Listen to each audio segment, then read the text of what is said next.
안녕하세요. 저는 시모의 시집살이와 남편의 외도 콤보를 겪고 이혼한 30대입니다. 제 인생에서 이혼이라는 장르가 생겨날 것이라고는 생각해 본 적이 없었는데요. 정신을 차려보니 이혼녀가 되어 있네요. 그 과정은 아픔도 있었지만 후회 없이 시원하게 할 말은 한 것 같습니다. 이혼 후에 제 할 일 잘하면서 행복하게 살고 있네요. 사람 앞날 아무도 모른다더니 그 말이 딱 맞는 것 같아요. 남편을 처음 만났을 땐 제가 그 사람과 결혼을 하게 될 줄도 이혼을 할 거란 것도 몰랐으니까요. 남편과 처음 만난 곳은 제가 일을 하고 있던 가게였어요. 저는 작은 베이커리 가게에서 노하우를 배우며 일을 하고 있었어요. 남편은 그곳의 단골 손님이었어요. 하루가 멀다고 가게에 오는 남편과 자연스럽게 얼굴을 익히게 되었고 반갑게 인사 정도 나누게 되었죠. 그러다 제가 개업을 하며 가게를 그만두게 되었어요. 더 이상 그 사람을 보지 못하겠구나 했는데 어느 날부터 제가 개업한 가게로 찾아오기 시작했어요. 그런 그의 행동을 보며 어렴풋이 제게 관심이 있음을 느꼈어요. 얼마 후 남편이 고백을 했고 연애와 결혼으로 이어졌어요. 결혼을 준비할 당시 남편은 누구나 들으면 알만한 대기업을 다니고 있었는데 시모는 그 아들을 무척이나 자랑스러워했어요. 그리고 대기업에 다니고 있는 잘난 아들과 작은 가게를 하는 제가 어울리지 않는다고 생각하는 것 같았어요. 매출부터 가게 평수 등 여러 가지를 자세히 묻고 난 후 굳어버린 표정을 보는데 모를래야 모를 수가 없었죠. 그런 상황을 겪고 나니 그 사람을 사랑하지만 결혼을 하는 것이 맞는지 고민이 되기 시작했어요. 결혼을 밀어붙이는 그 사람 때문에 마지못해 결혼을 허락하는 시모의 결정이 마음에 걸렸어요. 있잖아, 이 결혼 생각 좀 더 해봐야 할 것 같아. 뭐? 왜? 혹시 우리 엄마 때문에? 솔직히 말하면 맞아. 어머님이 나 탐탁치 않아 하시는 것 같은데 아무리 자기를 사랑해도 그런 결혼은 하고 싶지 않아. 나도 내가 하는 일에 자부심이 있는 사람인데 어머님은 그런 내가 자기한테 한참 모자란다고만 생각하시니 앞으로 이어질 일들이 너무 걱정돼. 아니야, 자기야. 물론 자기 말대로 우리 엄마가 처음에 좀 부족하다고 생각했던 건 맞는데 내가 자기에 대해 잘 이야기했더니 좋게 다시 생각하는 듯 했어. 내가 그런 일로 자기는 마음 상하는 일 없도록 할게. 그러니까 우리 엄마 생각은 하지 말고 나만 믿고 결혼해. 자기 마음은 잘 알겠는데 그래도 생각 좀 해볼게. 생각을 좀 해보자는 저의 말에 남편은 더 적극적으로 구애를 했고 그 애틋한 마음을 믿고 결혼까지 하게 되었습니다. 고민을 하긴 했지만 결혼을 하고 보니 남편과 함께하는 생활이 만족스러웠습니다. 이래서 다들 결혼을 하는구나 하는 생각이 들 정도로 행복했죠. 하지만 기쁨도 잠시 시모와 문제가 생기기 시작했어요. 결혼 초반에 남편의 앞에서는 다정했던 분이 남편이 없는 곳에선 저를 알게 모르게 무시하기 시작하더군요. 처음엔 그런 유치한 행동을 믿을 수가 없어 제가 오해한 게 아닐까 생각했어요. 시간이 흐를수록 저를 향한 눈빛과 바로 옆에서 제가 말을 걸어도 무시하는 행동을 보며 오해가 아니라는 걸 알게 되었어요. 어린애도 아니고 다 큰 어른의 그런 행동이 기가 막혔지만 큰 피해를 주는 것도 아니고 무엇보다 참을만 했기에 두고 보고 있었죠. 그리고 왜 저를 무시하냐고 따졌다가 자신은 못 들어서 그랬다고 하면 그만이니 따지기도 애매한 상황이었어요. 그러던 어느 날 저를 따로 시댁으로 부른 적 없던 시모가 집으로 한번 오라더군요. 마침 가게 휴무일이기도 해서 혼자 시댁으로 향했어요. 시모는 다짜고짜 저희 부부의 돈 관리에 대해 묻더군요. 내가 너를 따로 부른 이유는 다름이 아니라 너희 돈 관리 어떻게 하니? 네? 왜 그걸 갑자기 물으세요? 그냥 궁금해서 그런다. 너 정확히 수입은 얼마나 되니? 매출 말고 이것저것 다 제하고 남는 순이익 말이다. 적금은 들고 있니? 생활비는 얼마나 쓰니? 돈은 네가 다 관리하는 건 아니지? 지금까지 궁금해서 어떻게 참았나 싶을 정도로 질문들을 쏟아내더라고요. 사실 황당했어요. 부모로서 궁금할 수도 있다고 생각하긴 하지만 이런 식의 막무가내 질문은 기분이 좋지 않더라고요. 무엇보다 따지듯 묻는 시모의 말투가 기분이 나빴고요. 제가 선뜻 아무런 대답도 하지 않자 시모는 그럴 줄 알았다는 듯 언성을 높이며 저를 남편의 돈으로 사치나 부리는 여자로 몰아가더군요. 내가 너 이럴 줄 알았어. 너 우리 아들이 벌어다 준 돈 막 쓰고 살지? 그러니까 내 말에 하나도 대답 못하는 거 아니야? 기가 막혔죠. 저요, 적금도 충분히 들고 있었고 시모의 말처럼 사치 부리지도 않았어요. 그저 우리 가정 문제기에 굳이 다 말할 필요가 없다고 생각했고 무엇보다 시모의 언행이 황당해 대답을 못하고 있었을 뿐인데 그런 식으로 몰아가니 기분이 확 나빠지더라고요. 어머님, 무언가 크게 오해하시는 것 같은데요. 어머님이 생각하는 것처럼 남편 돈만 쓰면서 살고 있지 않아요. 물론 생활비는 공동 돈에서 쓰지만 저나 그이나 서로 필요한 물건은 각자 번 돈으로 알아서 사고 있어요. 물론 적금도 충분히 들고 있고요.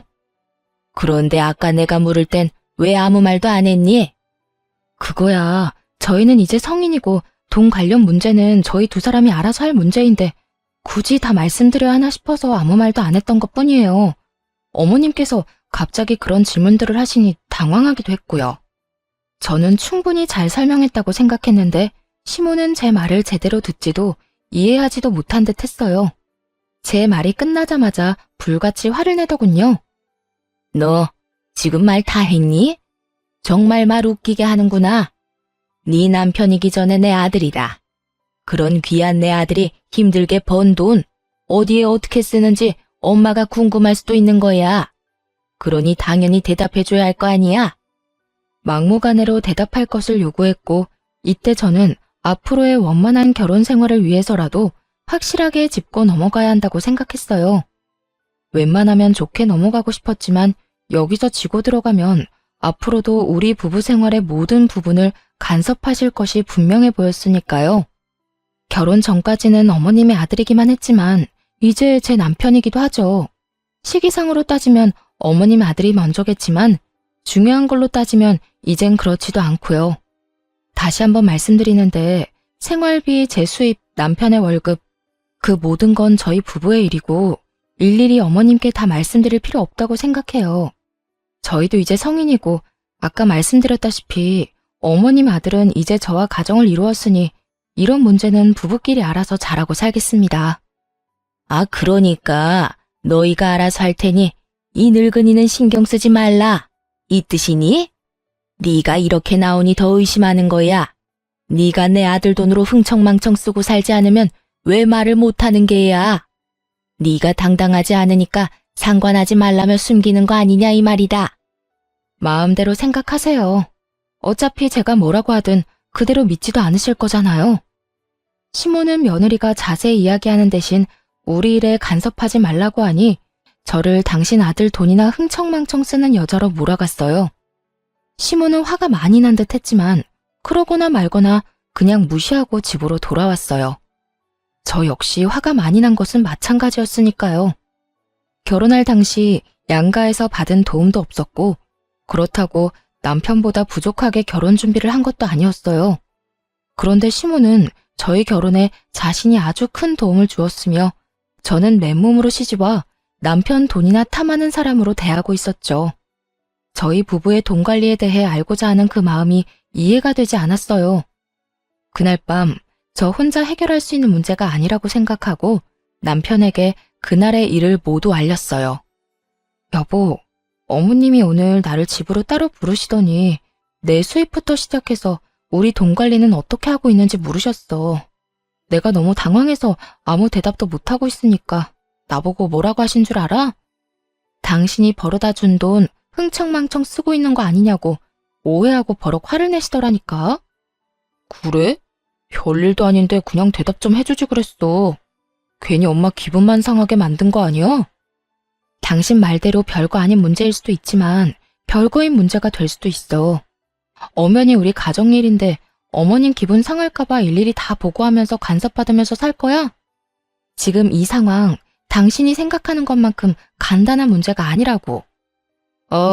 나는 모르겠으니까 당신이 알아서 해. 당신이랑 엄마 사이에서 귀찮아지는 거 딱 질색이야. 그러니까 당신이 알아서 하고 나한테는 아무 말 하지 마. 남편은 알아서 하라며 이 일에서 슬그머니 발을 빼버리더군요. 해결은 못해줄 망정 피하려고만 하는 남편을 보며 자신이 당해보지 않아 저런 식으로 행동할 수도 있겠다 싶었어요. 그래서 친정엄마께는 죄송하지만 모든 사실을 알려드리며 도움을 청했어요. 며칠 뒤 엄마는 저녁 식사를 하자며 저희를 부르셨죠. 그리곤 준비하신 말을 꺼내놓으셨어요. 저기, 우리 사위는 연봉이 얼마나 되나? 뭐 대기업 연봉이 높으니 우리 딸 굶기지는 않을 만큼 버는 건 알긴 하지만 요즘 워낙 경기가 좋지 않아 내가 걱정이야. 희망퇴직 이런 거 하라고는 안 해? 그리고 혹시 돈 관리는 누가 하는지도 물어봐도 될까? 아니, 혹시 우리 딸이 생활비 눈치 보고 사는 건 아닌가 걱정이 돼서 말이야. 엄마는 시모가 내게 그랬던 것처럼 돈에 관한 질문을 했어요. 남편은 그런 엄마의 끝없는 물음에 크게 당황하는가 싶더니 주섬주섬 대답을 하더군요. 그렇게 불편한 저녁 식사 시간이 끝나고 남편은 그런 간섭이 상대방에게 얼마나 무례하고 곤란한 일인지 뒤늦게 깨달은 듯 했어요. 집으로 돌아오자마자 시모에게 전화를 걸었으니까요. 엄마, 앞으로 집사람한테 생활비 수입같이 돈 관련 이야기는 묻지 마. 갑자기 그 이야기는 왜 꺼내? 무슨 일이 있었니? 왜 이러긴. 진작 말해야지 했는데 오늘 했어야 이야기하는 것뿐이야. 엄마는 그저 궁금해서 물어봤을지 몰라도 듣는 사람은 얼마나 기분 나쁘고 곤란하겠어? 그냥 궁금해서 그랬지. 우리 아들이 얼마나 버는지, 우리 며느리 가게는 어떤지 하고. 엄마가 궁금해하는 걸 이해 못하는 건 아닌데 입장 바꿔서 장모님이 나한테 그런 식으로 일일이 간섭한다고 생각해봐. 그러니까 앞으로는 그런 건 묻지도 궁금해하지도 말아요. 우리가 알아서 다 잘하고 있으니까. 남편은 단호하게 시모의 간섭을 막아버렸고 아들에겐 상냥하게 그저 궁금해서 그랬다며 앞으로 그러지 않겠다던 시모는 저에겐 180도로 태세를 바꿔 본격적으로 트집을 잡기 시작했어요. 온갖 트집 중에 가장 짜증이 나는 건 제가 입고 들고 신는 것에 관한 것이었어요. 결혼 전부터 입던 옷을 입어도 내 아들 돈으로 산 것이 아니냐며 시비를 걸더군요. 예, 그거 못 보던 옷인데 혹시 우리 아들 돈으로 산 옷이니? 알아서 잘한다더니 그렇게 비싼 옷이나 사서 언제 돈 모으려고 그러니? 어머님, 이거 제가 결혼 전에 큰 마음 먹고 산 옷이에요. 그걸 어떻게 믿니? 이번에 새로 사고 처녀 때 산 옷이라고 우기면 내가 알 방도가 없지 않니? 저요, 결혼하고 남편 돈으로 옷 한 벌 산 적이 없어요. 그렇게 정 믿업지 않으시면 처녀 때 이 옷 입고 찍은 사진 있으니까 보여드릴게요. 그것도 못 믿으시겠으면 어머님 아들한테 물어보시고요. 궁금해하길래 대답해준 것뿐인데 이런 제 대답에 혀끝을 차며 버르장머리를 운운하기 시작했어요. 이것 봐라. 어쩌면 저렇게 말대꾸를 쫑알쫑알 해대는 건지. 하여튼 요즘 것들은 이렇게 버르장머리가 없다니까. 아니, 네가 좀 특출나게 그런 거니? 어른 말에 한마디도 안 지고 말 대답하는 거 말이다. 어떻게 넌 내 말에 그냥 네라고 대답하고 넘어가는 일이 없어? 그거야, 어머님이 제가 네 하고 대답하도록 말씀하시지 않잖아요. 걸어오는 말들이 대답이 필요한 것들인데 제가 기계도 아니고 앞뒤 맞지 않게 네네만 할 수는 없잖아요. 그냥 고분고분하게 대답만 하길 원하시면 그런 질문을 해주세요. 그러면 저도 편하고 좋죠? 이후에도 시모는 저를 괴롭히고 싶어 안달이 난 사람처럼 행동했고 저 역시 피하지 않고 맞섰죠. 제가 아무리 할 말은 참지 않고 한다고 한들 기분이 나쁘고 정신적으로 많이 피곤하더라고요. 그래서 전 자연스럽게 시모의 연락을 피하게 되었죠. 그러던 사이 오래 기다렸던 남편의 진급이 결정되었어요. 그 소식을 들은 시모가 가게로 찾아와 잘난 아들 유세를 하기 시작하더군요. 너 소식 들었지? 우리 아들이 이렇게나 대단하다. 이게 다 내가 똑똑한 아들 떡하니 낳아서 뒷바라지를 워낙 똑소리 나게 잘했기 때문 아니겠니? 넌 우리 아들한테도 잘해야겠지만 나한테도 잘해야 한다. 나 아니었음 네가 어딜 가서 저런 남편 만났겠니? 시모는 남편의 진급이 모두 자신의 덕이라며 듣고 싶지 않은 본인 자랑, 아들 자랑을 한참 늘어놓더군요. 그리고 시모의 입에서 기가 막힌 이야기가 흘러나오기 시작했어요. 그래서 하는 말인데 앞으로 너희 생활비 빼고는 나한테 다 주거라. 진급도 했으니 연봉도 올라갈 텐데 그 돈을 너희가 관리해서 제대로 모으기나 하겠니? 내가 내 용돈 조금 빼고 다 모아줄 테니 당장 다음 달부터 그렇게 해. 용돈만 좀 달라고 해도 시모 하는 꼴이 기가 막혀주기 싫은데 아예 생활비를 빼고 나머지 돈을 당당하게 내놓으라니요. 너무 당당하게 저딴 말을 하는 모습을 보니 황당하더라고요. 이 일을 남편에게 말해봤자 소용이 없겠다는 생각이 들었어요. 말해봤자 뭐 하겠어요. 작은 문제도 귀찮다고 저에게 다 미루는 사람인데 이번 상황이라고 뭐가 다를까 싶었으니까요. 빠르게 머릿속이 정리되어 갔고 이 상황을 제가 해결하기로 했죠. 그러니까 어머님 말씀은 제가 돈 관리를 똑바로 못할까봐 돈을 맡기라는 뜻이네요. 그래, 그거지. 이제야 네가 말이 좀 통하는구나. 그런 문제라면 친정에 맡길게요. 아시겠지만 저희 부모님 두 분 다 오랫동안 은행에 계시다가 퇴직하셔서 자산 관리는 전문가 뺨치게 잘하세요. 투자 쪽도 꽤 잘 아시고요. 당장 다음 달, 아니, 당장 이번 달부터 친정에 다 맡겨야겠어요. 이런 생각은 하지도 못했는데 감사해요. 저는 밝게 웃으며 시모에게 감사 인사까지 전했고 이런 제 말에 노발대발하기 시작했습니다. 너 지금 그 말 진심이니? 당연히 너희가 번 돈은 시댁에 맡겨야지. 그걸 왜 친정에 맡기는 게야? 시댁이랑 친정이 같아? 넌 출가했으니 이제 우리 집 사람이다. 같은 부모님인데 뭐가 다른가요? 저도 저희 집에선 하나뿐인 귀한 자식인데요. 설마 친정에서 저희 돈이라도 떼먹을까봐 그러세요? 걱정 마세요. 절대 그런 일은 없어요. 그게 무슨 말 같지도 않은 소리니? 같다니 뭐가 같단 말이야. 너는 우리 집에 시집 왔으니 이제 네 친정과는 끝난 인연인 거야. 그리고 내 아들 돈을 왜 엄한 집에다 맡겨? 내 아들 돈은 내 돈과 다름이 없다. 그런 내 돈을 왜 사돈댁에 맡긴다는 말이야? 어머님 말이야말로 헛소리를 하시네요. 결혼하기 전이야 어머님 아들이니 아들 돈을 마음대로 관리했을지 몰라도 이젠 저랑 결혼했으니 더는 어머님 돈이 아니라고요. 전 그대로 시모를 가게에서 내쫓아버렸고 그날 저녁 집에 화가 잔뜩 난 남편이 저를 기다리고 있더군요. 당신 어떻게 그럴 수가 있어? 아무리 엄마랑 사이가 좋지 않다고 해도 그렇지 용돈 좀 받아보겠다고 거기까지 찾아간 시어머니를 그렇게 매정하게 쫓아낼 수가 있어? 그러니까 당신 말은 내가 고작 용돈 좀 달라고 찾아온 어머님을 용돈 주기 싫어서 가게에서 내쫓았다 이 말이야? 그래, 우리 엄마가 아까 울면서 전화해서 다 말했어. 당신이 친정에 용돈 줘야 해서 우리 엄마한테 줄 돈은 없다고 했다며? 나 진급도 했고 연봉도 올랐는데 용돈 좀 드리면 어디가 덧나? 말을 들어보니 낮에 그 일이 있고 난 후 남편에게 전화를 걸어 울고불고 하며 없는 말을 지어내 저와 남편의 사이를 이간질했더군요. 아무것도 모르고 당하기만 하던 신혼 때와는 달리 이런 상황을 대비해 미리 가게 CCTV 영상을 복사해온 상태였고 녹화된 영상을 보여주며 사실은 시모가 남편에게 한 말과 아주 많이 달랐음을 증명해 보였죠. 이제 알겠어? 어머님이 당신한테 거짓말한 거야. 용돈 조금 달라고 가게까지 찾아올 뿐이야? 생활비만 빼고 돈 다 내놓으라고 하시더라. 남편은 영상을 보고 시모에게 전해 들은 말과 다르니 처음엔 당황하는 듯 하더라고요.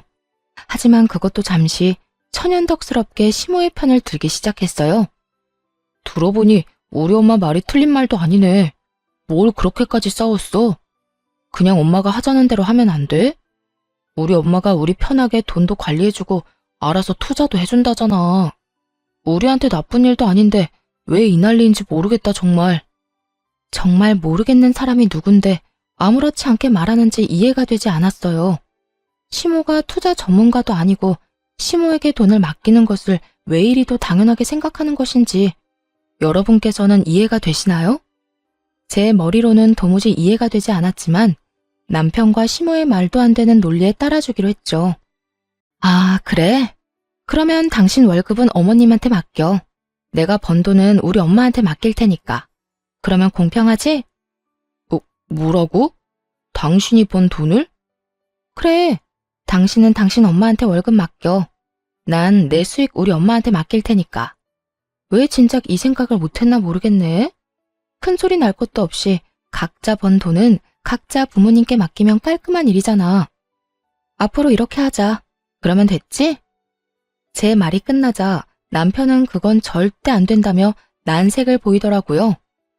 당시 제가 운영하는 가게의 레터링 케이크와 수제 쿠키가 인기를 얻어 주문이 밀린 만큼 바빠졌고 자연스럽게 매출이 많이 올라 저의 수익이 남편의 월급을 넘기는 달이 많아지고 있었기 때문이었죠. 자신이 버는 돈을 시댁에 맡기는 것은 괜찮지만 나날이 늘어가는 제 수익을 친정에 맡기는 것은 싫었던 것이었어요. 당황한 남편은 속사포 랩을 하며 생각해보니 제 말이 다 맞는다며 변명을 하기 시작했어요. 그건 안 돼. 그게 얼만데 그걸 남을 맡겨? 남? 지금 우리 부모님을 남이라고 한 거야? 아니, 그게 아니라 생각해보니 당신 말이 다 맞는 것 같다고. 우리가 어린애도 아니고 우리 돈은 우리가 관리해야지. 지금처럼 돈 관리는 우리가 하자. 원래처럼 말이야. 우리 엄마한텐 내가 이야기할 테니까 당신도 방금 말은 없던 걸로 하기다. 알겠지? 남편의 말을 듣고 있는데 어이가 없어 말문이 막혔어요. 그렇게 아무 대답도 하지 않고 남편을 빤히 보고 있는데 남편 휴대폰에 문자 알림음이 울리더군요.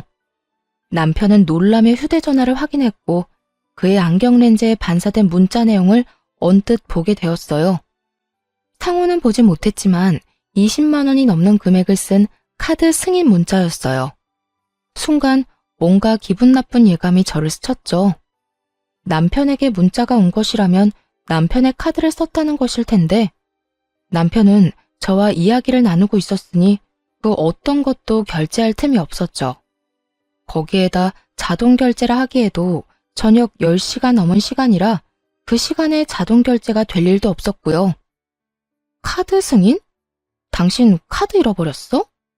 당신은 지금 나랑 이러고 있는데 무슨 카드 승인 문자가 와? 나는 혹시나 하는 마음에 남편에게 물었고 크게 당황하는 듯 하다가 대답하더군요. 잃어버린 게 아니라 엄마한테 꼭 필요한 거 있으면 쓰시라고 한 장 줬어. 뭐? 카드를 어머님 드렸다고? 비상용으로 혹시나 해서 줬는데 오늘 쓸 일이 있었나 보네. 당신 기분 나쁜 거 아니지?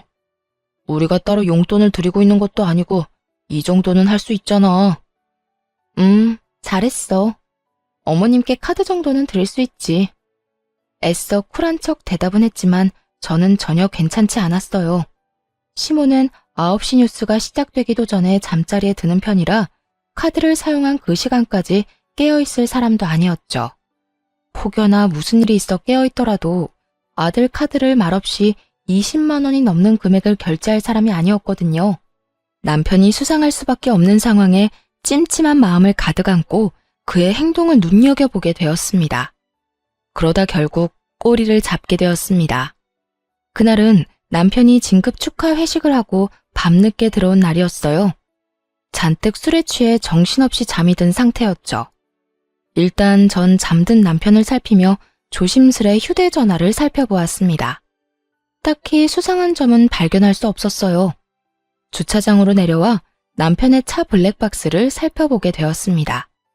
그곳에서 믿을 수 없는 영상을 발견하게 되었습니다. 얼마나 철두철미한지 이전 영상은 다 삭제되어 있었는데 딱 그날 집으로 돌아오는 차 안 상황만 남아있더라고요. 회식 마친 남편은 상간녀와 함께 대리를 불러 차를 타고 온 듯 했어요.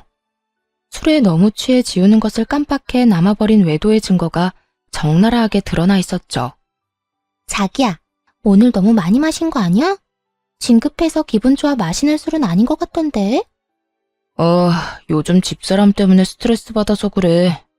무슨 여자가 한마디 지는 법이 없어. 우리 엄마한테도 또박또박 말대답이나 하고 말이야. 내가 요즘 두 사람 그 사이에서 아주 피곤해. 그것만큼 남자 피곤하게 만드는 일이 또 없지. 그래서 난 우리 남편이 뭐라고 하면 그냥 대답만 하고 무시해버려. 말 길게 해봤자 좋은 게 하나 없더라고. 자기는 어쩌면 이렇게 현명해? 어디 현명하기만 해?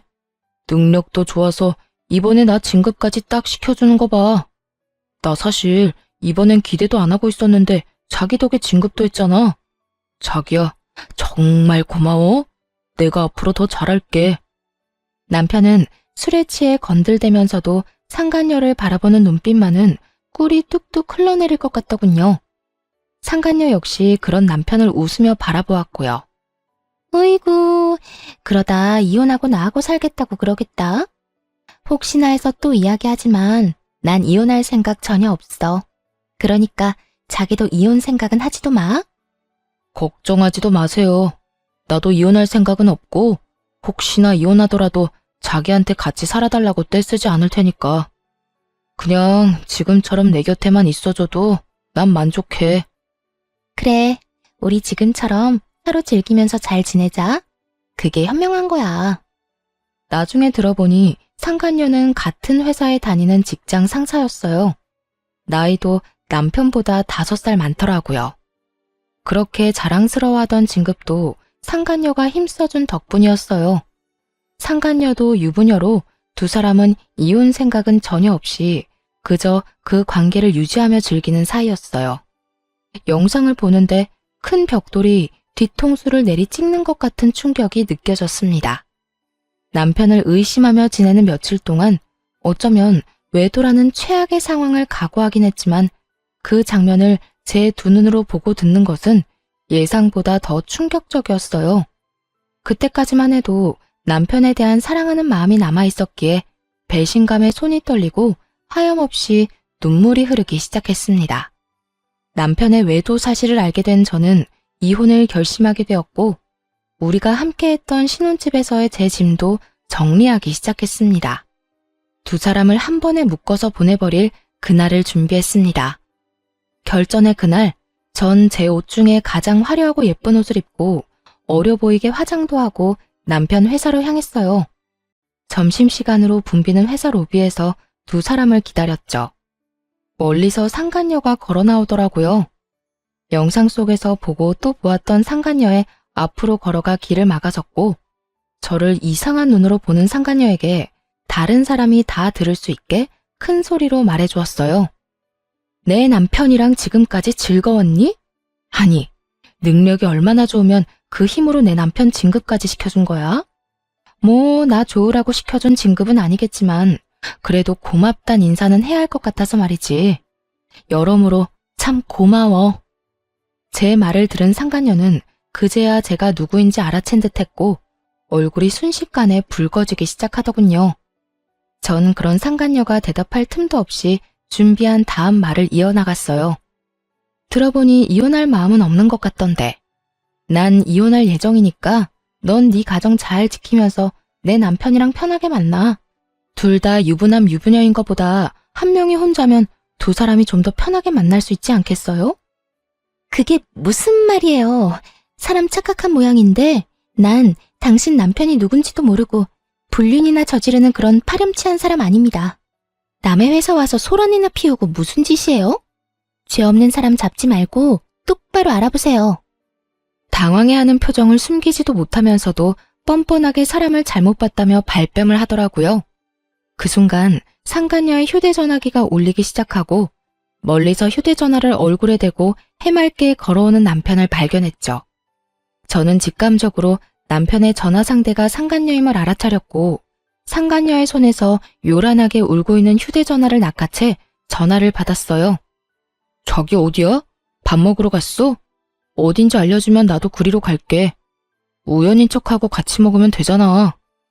그때까지도 제발 아니길 바랬지만 역시나 그 전화는 남편의 전화였고 아무것도 모르는 남편의 목소리는 참 해맑더군요. 전 그런 남편을 향해 손을 흔들며 큰 소리로 이렇게 말해주었어요. 네 자기 여기 있어. 멀리서 찾지 말고 이리로 와. 나랑 이야기 나눈다고 아직 식당은 못 갔거든. 남편은 그제야 저를 발견했고 해맑던 얼굴은 순식간에 웃음기를 잃고 달려오더라고요. 이 흥미진진한 상황에 점심을 먹으러 가던 주변 사람들의 모든 시선이 저희 세 사람에게 집중되었고 그 최고의 타이밍에 남편에게 준비한 말을 해주었어요. 당신 여기 어떻게 왔어? 이게 무슨 일이야? 무슨 일이긴 당신 바람 피우다 나한테 딱 걸린 상황이지. 그래서 하는 말인데 우리 이혼해. 나는 당신 같은 인간이랑 더는 살고 싶지 않아서 말이야. 바람이라니? 아니야, 오해라고. 일단 내 이야기 좀 들어봐. 이런 식으로 이혼하자고 하는 법이 어딨어. 그것도 사실도 아닌 일로 오해해서 말이야.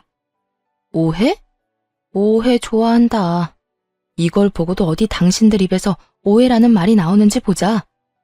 모든 것이 들통나고도 오해라며 뻔뻔스럽게 나오는 두 사람에게 전 그날 녹화된 블랙박스 영상을 틀었습니다. 수많은 사람들이 가던 길을 멈추고는 숨죽이고 우리의 대화를 듣게 되었죠. 그 대화 내용은 로비에 가득 차게 되었죠. 이걸 어떻게... 여보, 나 바람 피운 건 맞는데 당신이랑 이혼할 생각은 없어. 여기 내 회사야. 여기서 이러면 나랑 이 사람이랑 앞으로 회사 생활 어떻게 하라고. 우리 일단 여기서 나가서 이야기하자. 어? 그래요. 일단 나가서 이야기해요. 나가서 제가 무릎을 꿇고 빌든 뭘 하든 하라는 대로 다 할 테니까 일단 나가서 이야기하자고요. 야, 너희들 진짜 웃긴다. 너희가 이혼할 생각이 없으면 나는 이혼도 하면 안 돼? 양심이라는 게 없니? 그리고 내가 어디에서 무슨 말을 하든 그건 내 마음이고 난 내 뜻대로 할 거야. 내가 지금 이 상황에 너희 두 사람 회사 생활까지 걱정해주면서 말 가려하게 생긴 것 같아? 손댈 가치도 없어 보여서 좋은 말로 해주니까 내가 만만해? 저는 악다구니를 쓰며 두 사람을 향해 소리를 질러버렸고 두 사람은 아무 말도 못하고 고개만 푹 숙이고 있었어요.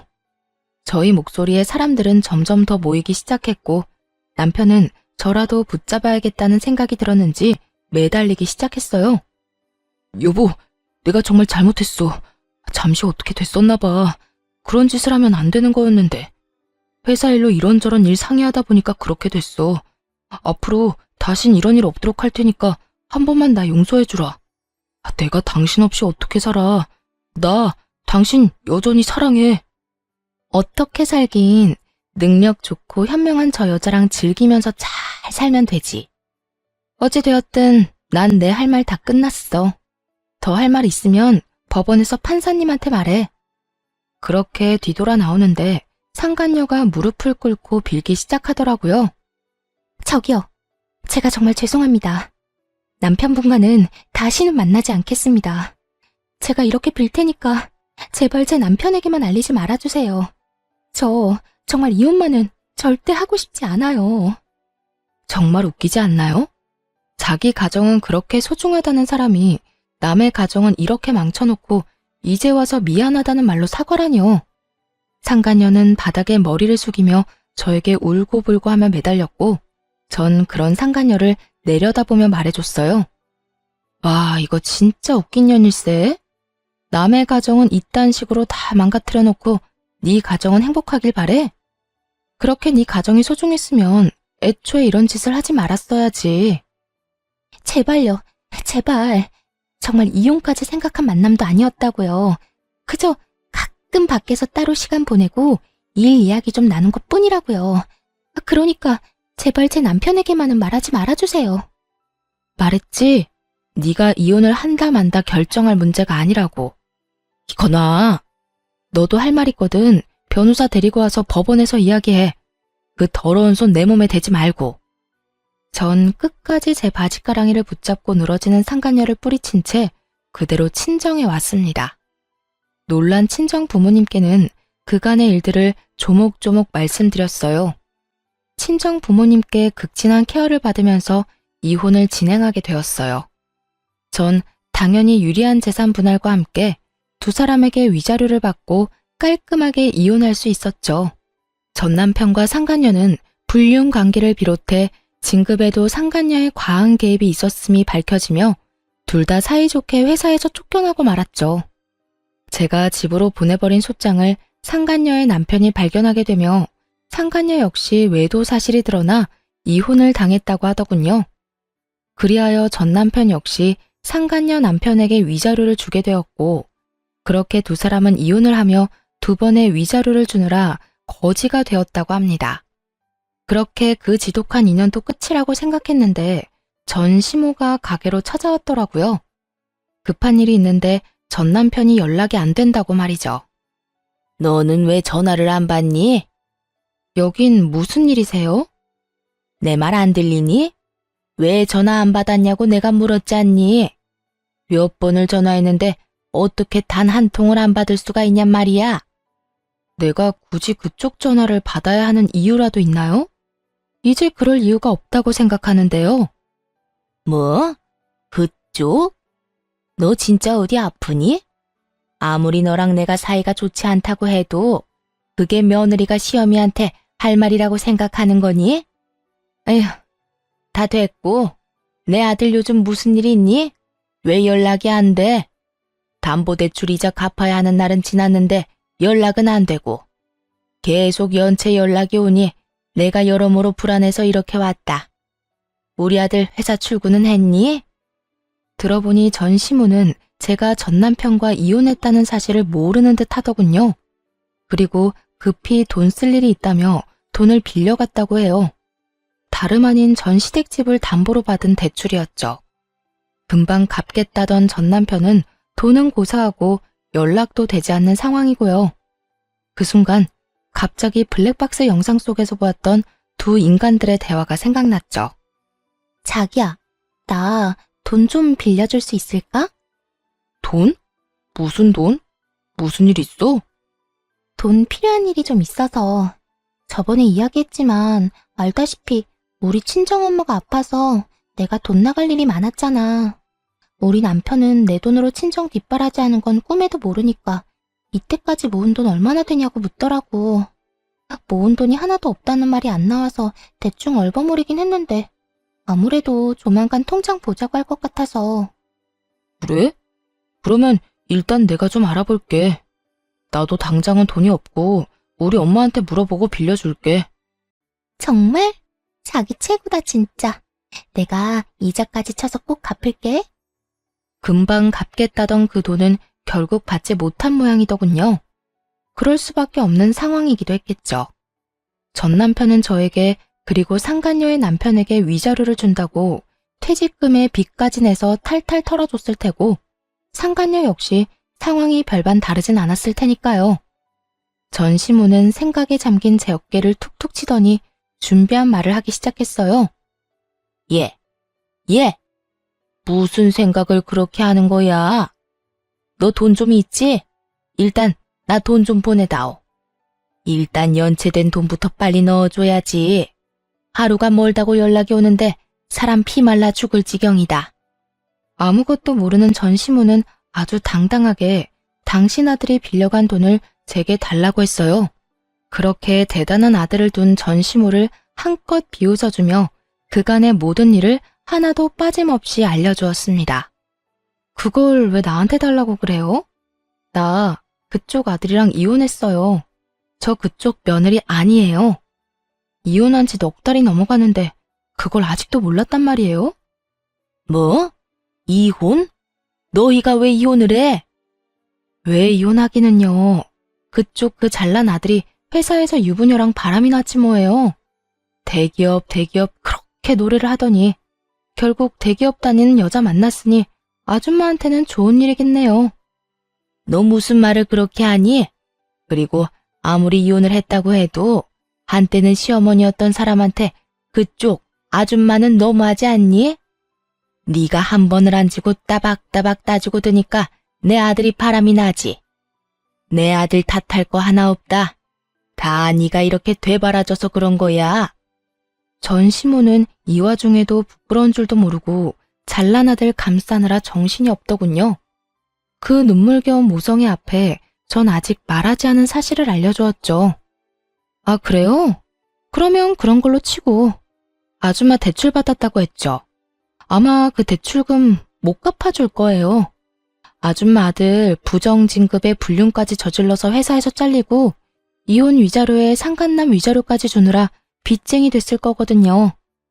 그러니까 그 집 팔고 얼른 대출금부터 갚으세요. 아들 기다려봤자 연락 안 올 거라고요. 아, 그리고 아줌마한테 빌려간 그 돈 상간녀한테 빌려줬어요. 그 여자도 지금 빚쟁이 신세고요. 뭐야? 내 아들이 회사에 잘리고 빚쟁이가 됐다고?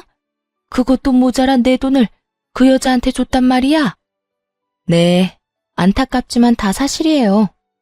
당장 아들한테 연락해서 물어보라고 하고 싶은데 보아하니 그 잘난 아들도 연락이 안 되는 것 같네요. 못 믿겠으면 회사에 연락해보든가요. 그럴 리가 없어. 똑똑한 우리 아들이 그런 멍청한 일을 할 리가 없잖아. 두 사람 증거 아직 제 휴대전화에 있는데 보여드려요? 그래야 조용히 내 가게에서 나간다고 하면 보여주고요. 화가 머리끝까지 난 전시무는 드라마에 나오는 회장님처럼 목덜미를 잡고 뒤로 넘어간 듯 하더니 저를 노려보며 가게에서 난동을 피우기 시작하더라고요. 뭐야? 인연이? 이게 다 너 때문이다. 내 아들이 하필 너 같은 거랑 결혼해서 그렇게 된 거야. 불쌍한 내 아들 가여워서 어쩌노. 내 아들뿐인 줄 알아? 한평생 살아온 내 집은 어떻게 할 거야? 그게 왜 내 탓이에요. 생사람 잡지 말고 당장 여기서 나가세요. 여기까지만 하고 나가면 내가 마지막으로 한 번은 참겠지만 지금 나가지 않으면 진짜 가만 안 있어요. 그렇게 마지막 기회를 줬지만 전시모의 귀에는 들리지 않는 듯 했어요. 온갖 욕을 하며 제가 정성 들여 만든 쿠키와 케이크를 다 쓸어버리는가 싶더니 테이블과 의자까지 넘어뜨리더군요. 거기에다 예약을 받아 곱게 포장해 놓은 케이크까지 다 바닥으로 떨어뜨려 엉망이 되어 버렸고요. 독한 년, 네가 그렇게 지독하게 구니 우리 착한 아들이 기가 눌려서 오만 여자한테 눈길을 준 거 아니냐 이 말이다. 내 아들을 그 꼴로 만들어 놓고 넌 이렇게 잘 먹고 잘 살려고 했어? 그렇게는 못 두지. 내가 그 꼴을 보고만 있을 것 같아? 정신 좀 차리세요. 아줌마 아들이 바람을 피운 건 나 때문이 아니라 아줌마 아들이 그런 인간이라 일어난 일이에요. 회사에서 잘린 것도 빚쟁이가 된 것도 다 아줌마 아들 탓이고 다 아들을 그따위로 키운 아줌마 탓이라고요. 전 이렇게 고함을 질러주며 전시물을 끌어다 가게 밖으로 내쫓아버렸고 경찰에 신고를 해버렸죠. 예전의 관계를 생각하며 전시무의 만행을 그냥 넘길 만큼 마음이 너그러운 사람이 아니었어요. 사실 전시무와의 정은 쌓인 적도 없었지만요. 그렇게 전 경찰에게 가게에서 난동을 부린 모든 장면이 담긴 CCTV 녹화 파일을 넘겨드렸고 전시무가 망가뜨린 제품을 비롯한 모든 것들을 청구해 다 받아냈죠. 전시무는 제가 그렇게까지 나올 것이라 생각하지 못했는지 저에게 전화가 와서 화를 내긴 했지만 그대로 차단해버렸습니다. 그 이후 다시 연락을 한다거나 찾아오는 일은 없었어요. 시간이 지나 건너 들려오는 소문에는 전 남편과 상간녀는 빚쟁이가 되어 하루살이 신세를 면치 못하고 살아가고 있다고 했어요. 그렇게 그 소식을 마지막으로 지긋지긋한 전 남편 그리고 그 가족과의 인연의 끈도 끊어지게 되었습니다. 전 좀 더 좋은 곳으로 가게를 옮겼어요. 새로운 곳에서도 다행스럽게도 자리를 잘 잡고 잘 지내고 있어요. 일이 많아 돈을 많이 버는 것이 좋긴 하지만 아무래도 그만큼 몸이 힘들기에 하루에 정해진 양만 판매하고 나머지 시간은 레시피 개발이나 휴식을 하며 시간을 보내고 있는 요즘이에요. 아직 누군가를 연애를 하거나 다시 결혼을 할 마음은 없어요. 아무래도 믿었던 사랑하는 사람의 배신이 가장 힘들었지만 전 시모에게 온갖 트집 잡히며 시달린 것도 큰 스트레스였거든요. 물론 모든 시어머님이 그런 것도 아니라는 것도 알고 모든 남편들이 그런 것이 아니란 걸 잘 알고 있습니다. 그럼에도 한동안은 남을 사랑하는 대신 저를 사랑하며 지내고 싶은 마음이 더 큰 상태랍니다. 이렇게 지내다 좋은 사람이 나타난다면 다시 새 출발할 생각이 들게 될까요? 지금은 저를 위한 이 생활이 너무나도 평온하고 너무나도 만족스럽네요. 이런 걸 행복하다고 하는 거겠죠? 하여튼 전 지금이 너무 행복하다는 말을 전해드리며 이만 물러가 보려고 합니다. 긴 글 함께 해주셔서 감사하고 모두 행복하시길 진심으로 바랍니다.